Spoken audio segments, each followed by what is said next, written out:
કરું લે આ મુઠ્ઠી ભરીને ગાંઠિયાના બુંદી આપે જા તારું કાયમ સદાવ્રત ચાલુ રહેશે. આજે કેટલા વર્ષો થઈ ગયા, કોઈની પાસે હાથ લાંબો કરીને માગતા નહોતા જલારામ બાપા. ભગવાનને નતા કહેતા, ધનસિંહ મહેતા તો તકલીફ પડે આમ કરીને પકડાવે, પણ બાપા કોઈને નતા કહેતા. પતિ પત્ની બે ખેતરમાં મજૂરી કરી અને પછી અનાજ જે આવે ને એમાંથી બચાવી અને સંતોને જમાડે.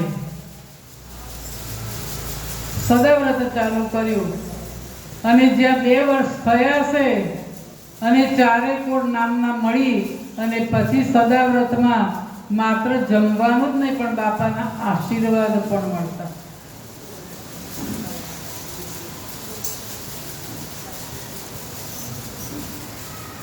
એક દિવસની ઘટના છે કે કાળો રૈયાણી નામનો એક માણસ પોતાના નાનકડા 10 વર્ષના દીકરો ગોવિંદને લઈને બાપા પાસે આવ્યા. બાપાને પગે લગાડ્યા અને કહ્યું, બાપા મારા છોકરાને કંઠી બાંધો.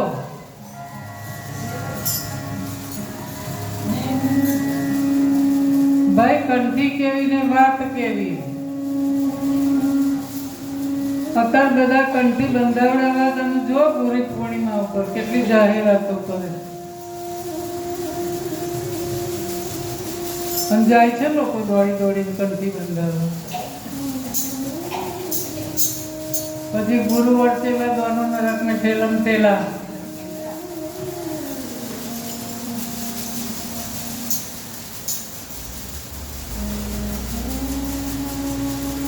મેં તો કોઈ દિવસ કોઈને કંઠી બાંધી નથી. હું કોઈનો ગુરુ થતો નથી અને હું કોઈને મારો ચેલો બનાવતો નથી. મારું એક જ કામ છે કે સાધુ સંતોને જમાડું છું અને મુખ્ય હરિનું નામ લઉં છું. રામ નામ સિવાય મારે બીજું કંઈ જ નથી. પણ કાળો રૈયાણી કે કંઠી બાંધો માધો, બસ મારા છોકરાને હાથે કંઠી બાંધો, તમારા હાથે તું કંઠી બંધાવો. બહુ આગ્રહ કર્યો. પછી એના ગોવિંદને કંઠી બાંધી તો ખરી, પણ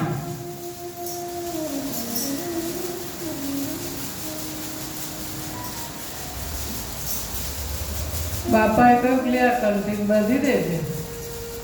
ऐसे नहीं बाबा, ठाकुर जी का नाम लेकर बच्चे के गले में कंठी डालो, तुम्हारे हाथ से ही डालो. जोगी ने जाने कई एक आदेश आप्यो होय, भगवाने ज आदेश आप्यो ने. અને જલા બાપાએ બાળકના ગળામાં કંઠી બાંધી દીધી. રૈયાણીને આનંદ થયો અને જતા જતા કહ્યું કે બાપા આ મારો એકનો એક દીકરો છે, આપ સદાયની રક્ષા કરજો. અને બાપ દીકરો જલા બાપાને વંદન કરીને ત્યાંથી નીકળી ગયા. જલા બાપા એમના બારણા સુધી આવ્યા, મૂકવા આવ્યા છે. કોઈ પણ મહેમાન આવે તો આપણે જઈએ બારણા સુધી મૂકવા. બાપા એમની કેટલી ફરજ બજાવે છે. ક્યાં કાળો રૈયાણી અને ક્યાં જલા બાપા.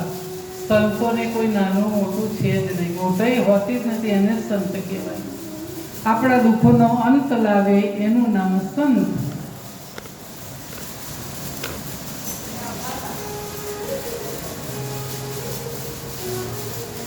મારા ઘરે કંઠી બંધાયેલો પેલો એક જ આ સેવક છે. એટલે સમય બે સમય જોયા વિના તારે જરૂર પડે ને તો આવી જવાનું. તને કોઈ પણ તકલીફ હોય તો હું બેઠો છું. એક જ સેવક છે મારે, કોઈ ચિંતા નથી. આમ કહીને છૂટા પડ્યા અને એ વાતને 10 વર્ષ વીતી ગયા. કંઠી બાંધી હતી ત્યારે ગોપાલ 10 વર્ષનો હતો ને 20 વર્ષનો યુવાન થયો. હવે ખેતરમાં બાપાને કામમાં મદદ કરે અને ઘેર પોતાની માને કંઈક નાનું મોટું કામ હોય તો કરી આપે. પણ હવે સરસ દિવસો જતા હતા, પણ સુખના દિવસો એક સરખા કોઈના જતા નથી. એક રાત્રે સમસ્યા ખડી થઈ ગઈ કે આ યુવાન ગોવિંદને ઓચિંતાનું પેટમાં ભારે દર્દ થયું અને આગળ વિકળ થઈ ગયો. ઘડીકમાં આમ પથરાય, ઘડીકમાં તેમ પથરાય. સૌ ભેગા થઈ ગયા, બધા જાત જાતના ઉપાય કરવા માંડ્યા. દર્દ તો ઓછું થવાને બદલે વધતું ગયું. પૂરા 4